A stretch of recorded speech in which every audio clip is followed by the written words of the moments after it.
Some people believe that the law of attraction is connected to the concept of karma, in that the energy a person puts out into the world through their thoughts, words, and actions can influence the types of experiences and outcomes they attract. Karma is a real thing. It works along the law of attraction. A lot of people think that the law of attraction only works in positivity and abundance. But that's not true. The law of attraction works in also negativity and dark energy. And, so if a person's trying to hurt people, trying to injure people, or whatever the case may be, dark things, all the dark thoughts, that is going to reciprocate back to them. When a person is in a state of fear, despair, hate, anger, trauma, they always seem to have more and more of that coming back at them. Because the law of attraction, it works on frequencies. If it's a low frequency, the universe says, oh, give them more of this low frequency. High frequency, give them more of the high frequency. So it works in both ways. So people have to be very careful because, there's a situation, in my opinion, with karma, where if you're always focusing on the dark stuff and always doing dark or engaging in darkness, you're going to get more darkness coming at you. And that darkness, in my opinion, could supersede your lifetime in this avatar body. It could follow your spiritual energy, which is eternal. So people say, well, the person died, it's all over for them. Well, maybe not. The energy never dies. It only transforms. Is the karma tracking that spiritual energy into the next life? It's possible. All objects in this universe have a vibrational frequency. This vibration can be heard as a sound, seen as a color, or felt as an emotion. Each person also has a unique frequency. Some people can see an aura around a person. Some people can hear the frequency around a person. But most people feel the vibration around a person. Most beings, animals or plants on our planet, and most objects in our universe are in tune with their intended purpose, their dharma. This leads to the highest vibration of that object or being. Humans on Earth can choose not to live their dharma, leaving them vulnerable to changes in their vibrational frequency. So, while other objects have a stable frequency, people's frequencies fluctuate.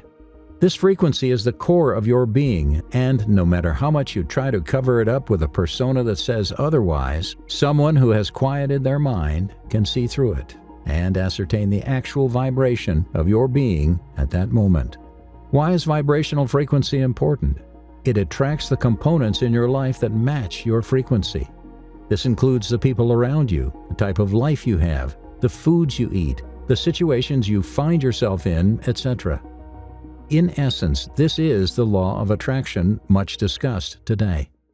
The law of attraction teaches that things happen to us based on our thoughts. This means that everything that happens to us is a direct result of the thoughts we have about ourselves.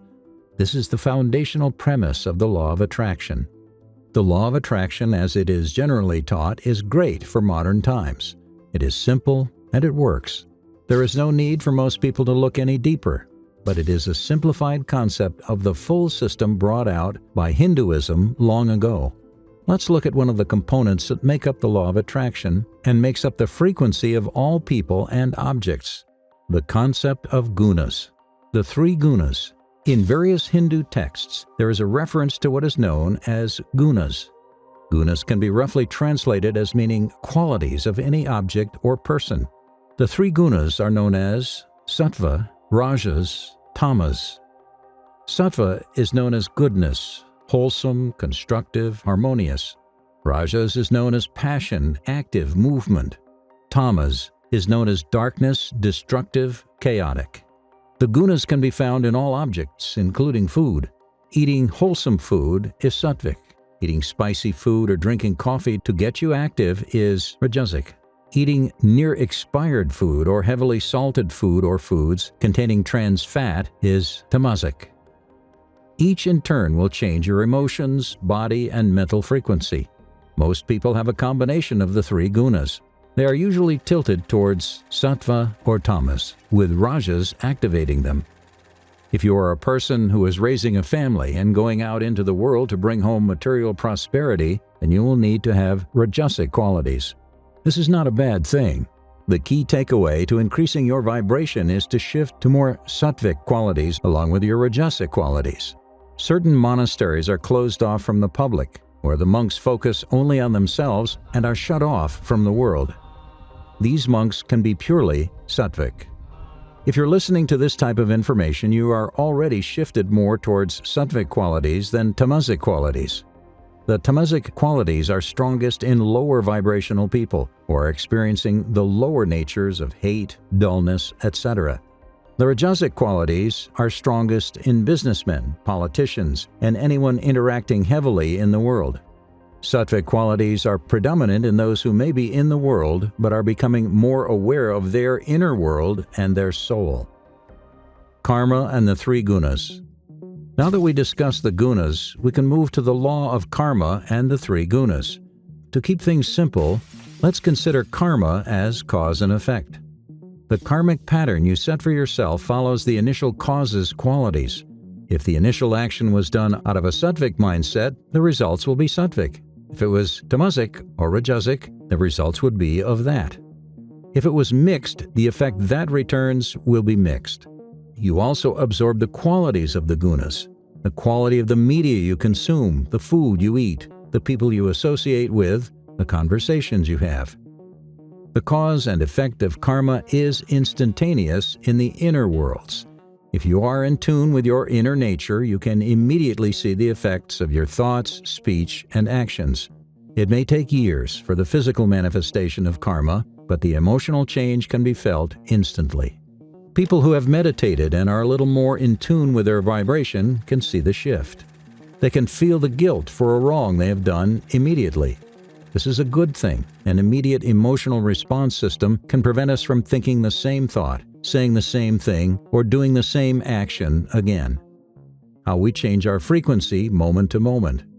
Through our thoughts and deeds, we change our frequency.